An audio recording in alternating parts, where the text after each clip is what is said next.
Welcome to The Source, where we combine the headlines with in-depth conversations with the newsmakers themselves. Today on the program. Amid the push for federalism, President Rodrigo Duterte says no to a possible term extension. Miski maaga niyang tapusin ang termino niya, pero wala po siyang sinabi na siya ay nagnanais na palawakin pa o patagalin pa ang kanyang termino.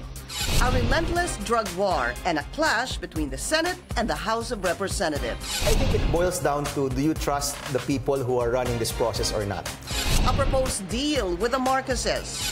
And the entry of a third telco player for faster internet connectivity. We gave China the option, but if this is not acceptable to it, unfortunately, we will have to look for other players.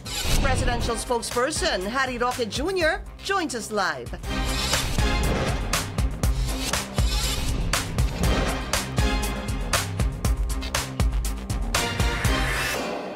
Thank you for joining us. I'm Pinky Webb. Allies of President Rodrigo Duterte in Congress vowed to make the country shift to a federal form of government a top priority this year. And amid talks of federalism, some of Mr. Duterte's staunch supporters open up the possibility of a no-election scenario in 2019 and a longer term for the president, a big no for opposition lawmakers. We also get an update on the controversial proposed deal with the Marcos family, the war on drugs and corruption, and the much-awaited entry of a new telco player. Let's go straight to the source of the story. So much to talk about with presidential spokesperson. It's good to see you again, Attorney. It's a Secretary Harry Roque Jr., Attorney/Secretary/Congressman. Sir. My pleasure. It's a good Monday morning. Happy Monday to you. Good morning to everyone. I know that you already said the president said no to a possible term extension, but I'm going to start with this. That this talk of charter change and the shift to a federal form of government, has there been talks between you and the president on any directive towards this, sir? Well, he has said it, no? And my task as a spokesperson is only to repeat what he has said publicly. He has said that if we are able to amend the Constitution to provide for provisions, no, that would strengthen institutional safeguard against graft and corruption, that he would want to cut short his term. No?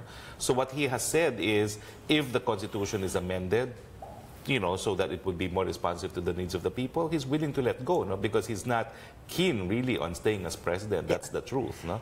In fact, during his sauna, sir, I think it was the last sauna, when he said that, you know, if there's a shift to a federal form of government, aalis na siya sa posisyon if there is somebody in place. In other words, he wants to make institutional changes, particularly on the Constitution, and that appears to be his short-term, medium, long-term objective. No, if that's met, then there's no use for him to stay. But he has never, ever said that he is willing to stay 1 minute longer beyond his term in 2022. I heard you say that during the press conference, and I have to say that, yes, I've heard that a number of times, that he does not want to stay in power. However, it's the same president who also said in the past that he was not going to run for president, and he did.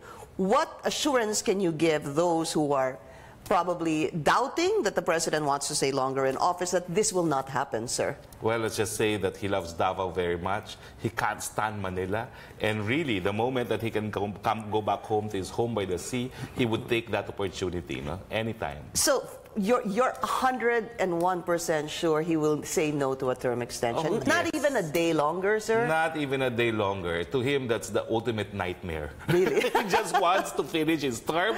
He wants to give it his best shot, and that's it. Okay, but all this talk on a no election, is this something the president was aware of, that Speaker Alvarez would say something like, there's a possibility that the midterm elections among senators might not happen? Well, that's why we've had to say that the president's position is he's against any term limits. He's against Noel.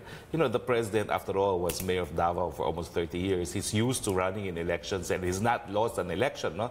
But the point is, he's not running in another election, and that's why he sees no benefit, really, in Noel, no? So he's against a Noel scenario in 2019? He is the chief implementer of the Constitution.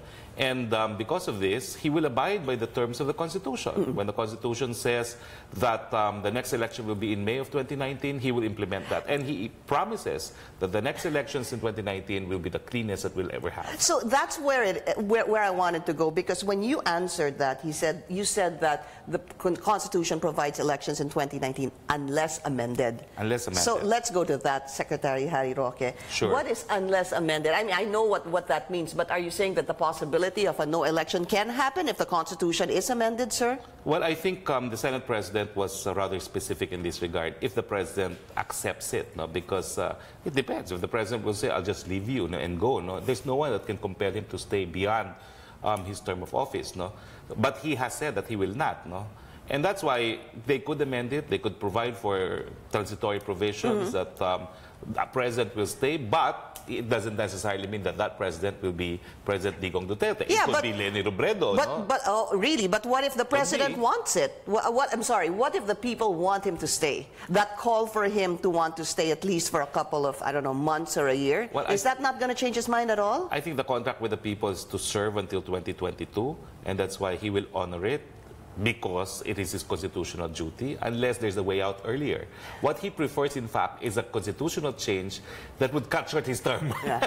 He said rather that, than lengthen it. Yeah. You know, alam mo talaga, cutting it short, not extending it. Oh, he's a creature of habit. And he is so at ease in Davao.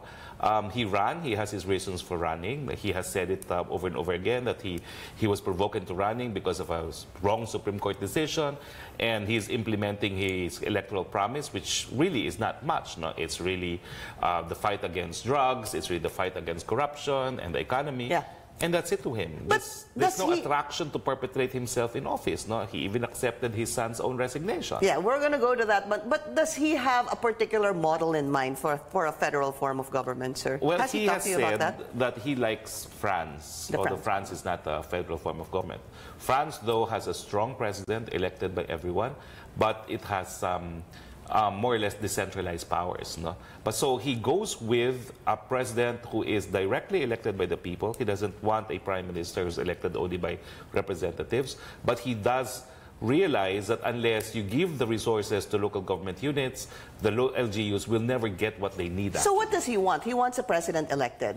He wants a president elected, and he wants a decentralized form of government where resources will go automatically to LGUs. Eh kasi naman, Pinky, isang barangay road that cost 1 million, kinakailangan DPWH Manila pa. Whereas our municipal mayors and governors have the capacity to do the same road anyway. So why give it to the national government when you can give it already to local government units? Why do you seem to understand it now, Secretary? Because doing my research, you were against charter change, right?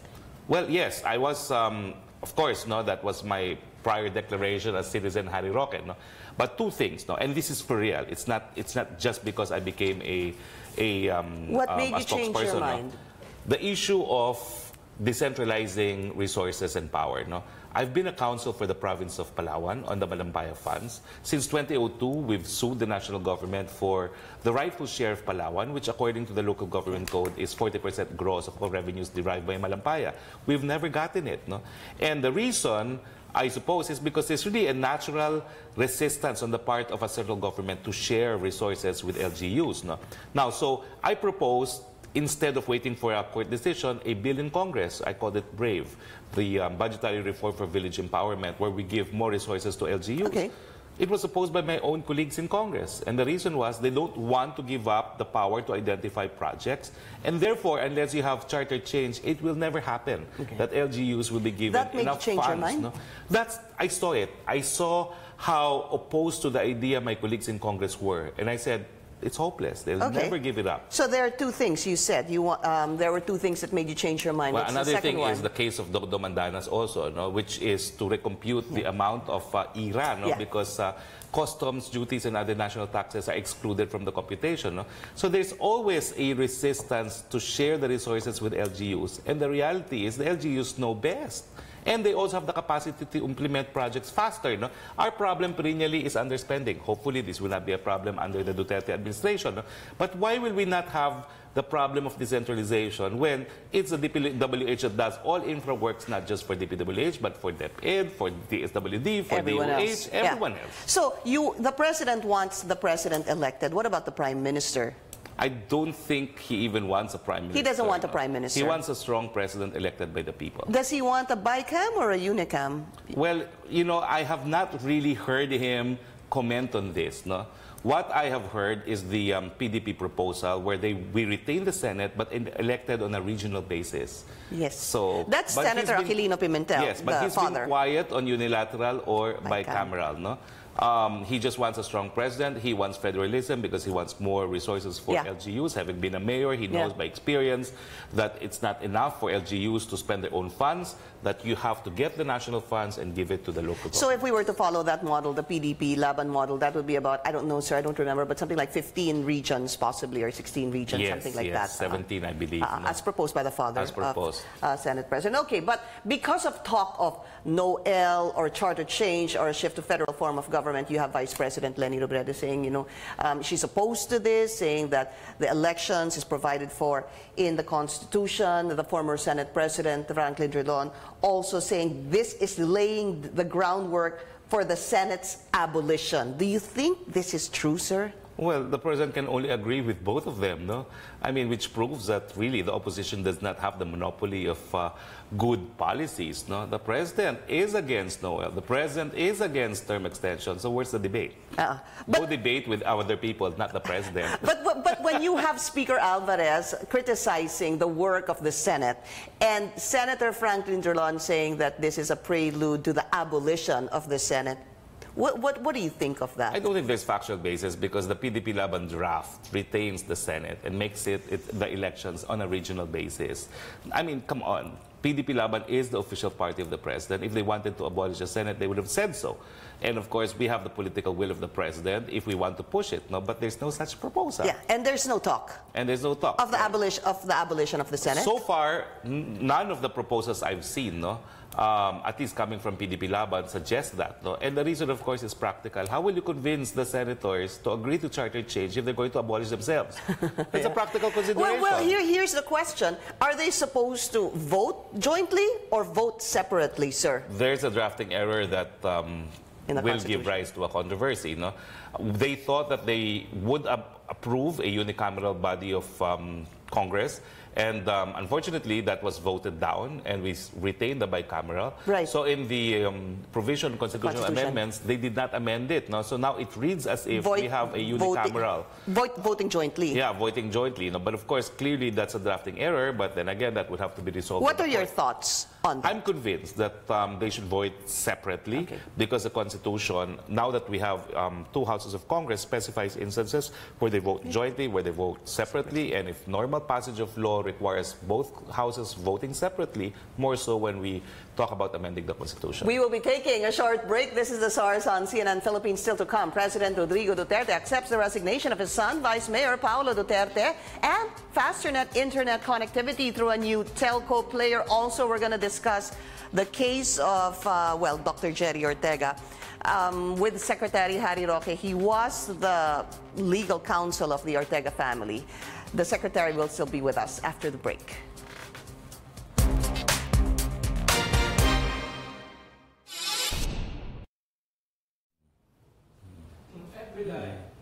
Yeah, we're live on Facebook.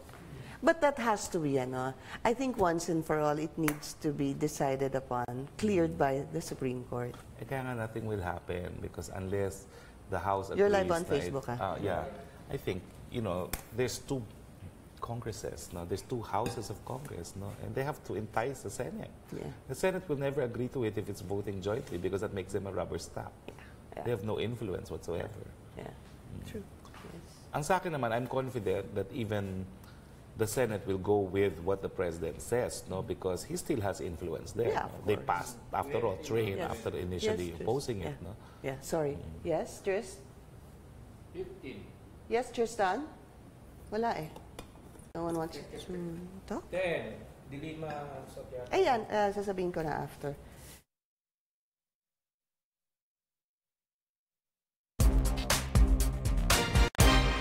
You're watching TheSource on CNN Philippines. Our guest today, presidential spokesman Harry Roque Jr. Sir, Senator Laila de Lima had called this no-L scenario, this shift to a federal form of government.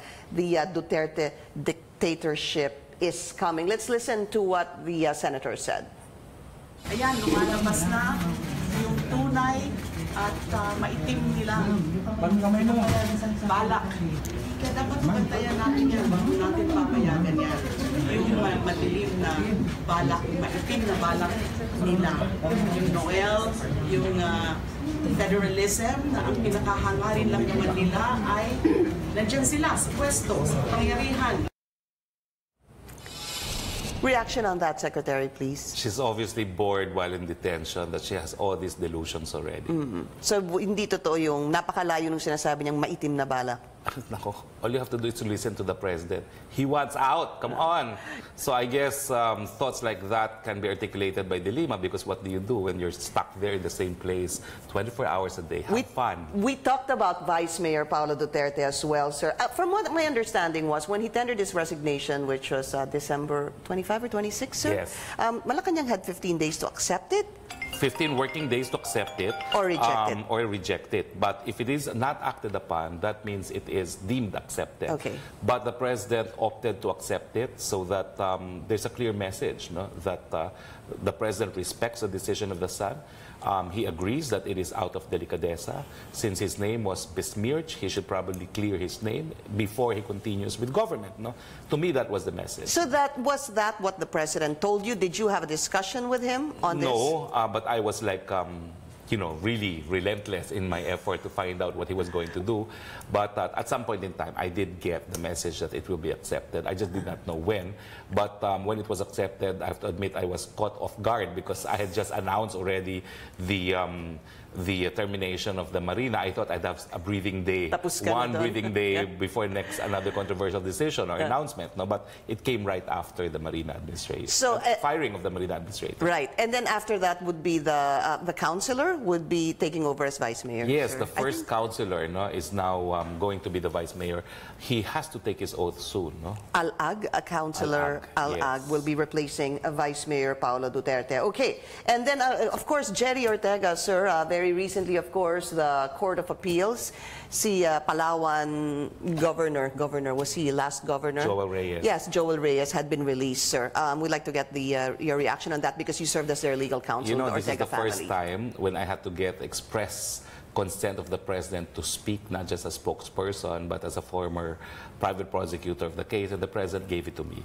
So let me say first what I have to say as spokesperson. The chief executive is still the chief implementer of the law. It was the executive branch to the National Prosecution Service that filed the information in court, and that has been prosecuting the case before the RTC of Palawan. Of course, this is a major setback in the crime against criminality, because we're not talking about a petty crime here. We're talking of the crime of murder of a journalist, murder of an environmental activist, which in our book makes it very, very serious, because you have an affront not only on the right to life, but on the right to freedom of the press and on free speech in general, because environmental advocacy, he was known for environmental advocacy. And of course, as spokesperson, I am announcing that the Office of the Solicitor General will take all steps necessary.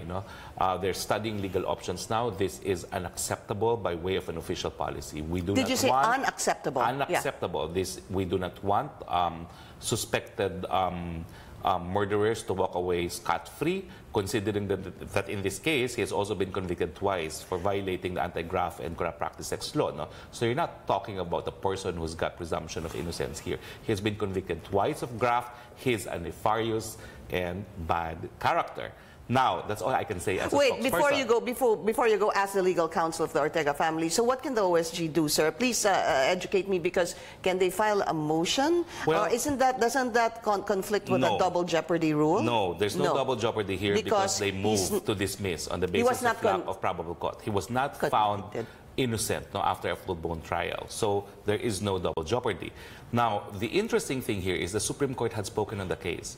They questioned initially Laila De Lima's action of creating a second investigating team, rather than exercising her powers as her appellate jurisdiction as Secretary of Justice and acting on the petition by way of petition for review.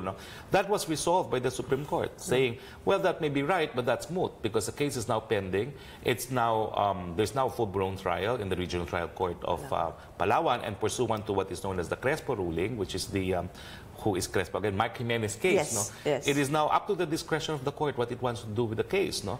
And I stayed on the case long enough to finish the presentation of evidence by way of opposition to his petition for bail. So we presented our evidence by way of opposing the petition for bail. He finished his evidence in support of his petition, and judging on the evidence, the RTC denied the petition for bail. So we were already, well, the prosecution was already completing its case. He is completing his defense, but all major evidence have been submitted to the court, and the court has made a decision. Now, the Supreme Court has already said it is the RTC that must now determine whether or not it should be dismissed on the basis of probable cause, and the RTC has made that decision. The evidence of guilt is strong, and that is why petition for bail is granted. Wow, How can now the Court of Appeals overrule the Supreme Court on this? See, that's where it gets very tricky, sir. Now, I spoke as a Presidential former private prosecutor, no longer as a spokesperson. No? But really, but I have the permission of the president. Only specifying that the details, I speak as a former private prosecutor. No? So what can the OSG do? Can they file? Can they file a motion? Of course, for they'll have to reconsideration? file an MR first. Then they'll have to go to the Supreme Court, invoking the earlier Supreme Court decision Ruling. in order to annul the Court of Appeals decision. But I leave that to the Solicitor General. That's only my thoughts as a lawyer myself. Yeah. No? But I'm sure the government in this instance will not take this sitting down. We will avail of all remedies, as in fact we will avail of all remedies for all victims of extralegal killings. Now, this is a classic case of extralegal killings because Laila de Lima and Chito Gascon limited the definition of extralegal killings to the killing of journalists and activists. That was and supposed to Jerry be. Ortega was both a journalist and And an activist, an environmentalist at that. Again, we'll be taking a short break. This is The Source on CNN Philippines. Coming up, the controversial proposed deal with the Marcoses presidential spokesperson, Harry Roque, will still be with us after the break.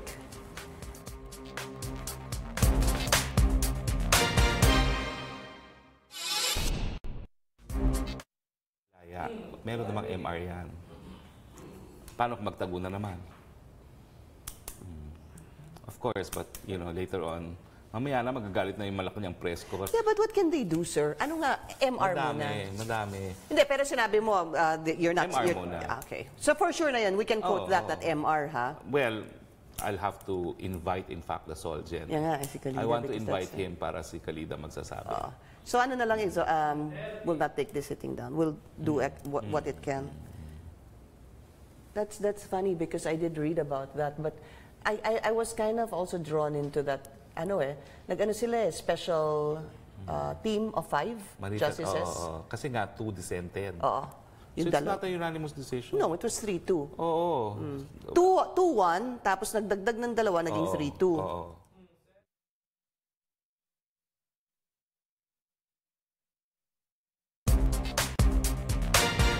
You're watching The Source on CNN Philippines. Still with us, presidential spokesperson Harry Roque. Sir, Telco, what's going on, sir? Telco, the China telecom company. There's a cabinet meeting this afternoon. That's one of the topics because the president ordered government to make sure that the third telecoms player is up and about at the end of the first quarter of this year. It's a tall order, but we'll have to see what steps the DICT has taken together with the MTC. When you say running, I know the president said that he wants it running by the first quarter of 2018, sir. It's already about January. To even provide the infrastructure or to partner with someone, that might take some time, really, honestly. Can somebody be, a third telco company be running by the end of the first quarter? That's what the president wants, and we'll find out what General Rio will report this afternoon. But isn't it open to other players, sir? Well, it's other been possible offered. Players, or still China muna? It's been offered to China. China has nominated China Telecom. So from all indications, an offer was accepted, but we don't know if it will actually happen. If for any reason China Telecom says they can't do it, then we'll have to offer it to another player. Why is it taking a while? Normally it should take a long time before a third telecoms company can come in. But the president is just exercising his political will to break the duopoly. And I take it that there's sufficient frequencies left for a third telecoms company to be up and about. The only issue is, will they have sufficient frequency for mobile phones Yes. to be a viable third alternative? But as you know, we have a separate deal with Facebook. on laying down of new internet wires. Right. And because of When it, is we that could gonna actually... happen? It's going to happen now. It's been delayed by a year, but I think the target date is by next year. No, it should be up and about as well. No, you're talking of installing a capacity that's equivalent to the joint capacity of both Right. telecoms provider Globe now. and Smart. Mm-hmm. So if we have a backbone, an internet backbone, then it can be done, no? Even if there's no more frequency available. Okay, Marcos Deal, sir, anything new since that letter of Attorney Lozano? Let me correct you, because he was not authorized by the Marcos heirs. There's no proposal even. No? You can't have a proposal with the legal heirs Without the not consenting. No? So it's a piece of paper. Or a piece of? It's a piece of paper. It has it's a communication which was duly received by Presidential Legal Counsel Salvador Panelo. But because there was no legal permission, it remains Because a the piece of Marcos paper. has said we didn't agree to Yes. this to begin with. Okay, Calamard, Agnes Calamard, sir. Is this going to continue this tirade against the UN Special Rapporteur? That really depends on her, because I was speaking about the two Filipina special rapporteurs who did not even disclose that they're from the Philippines.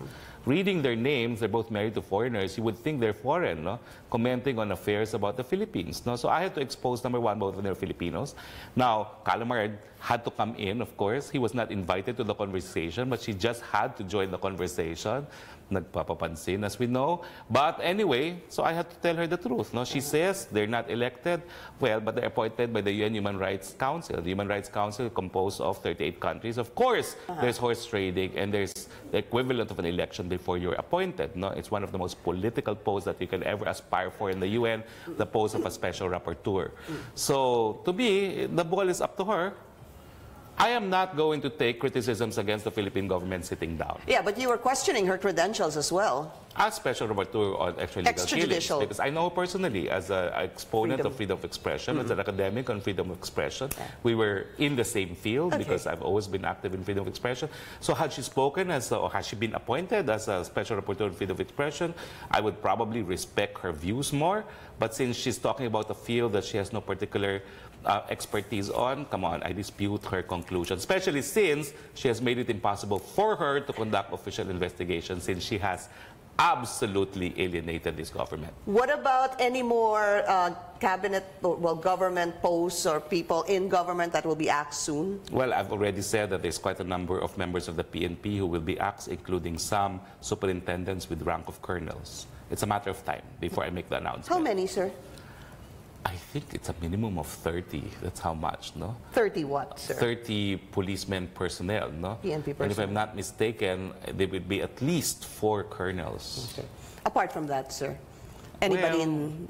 Let's just say that the President always acts on complaints, and I know of at least 3 complaints that have been received by the Office of the President. Over and above the last one in the Yes. marina, sir? Yes, over and There's above. 3. So he's studying that. He never ignores these complaints. Now, but in fairness, no, he does his research, and he always appoints an entity to investigate. Yeah. And when I make an announcement, they always give me a copy of the report submitted to him after an investigation has been conducted. Sir, these 3, are they top government posts? Of course they are. How high up? All presidential appointees again. Why would he fire someone he did not appoint? Of course.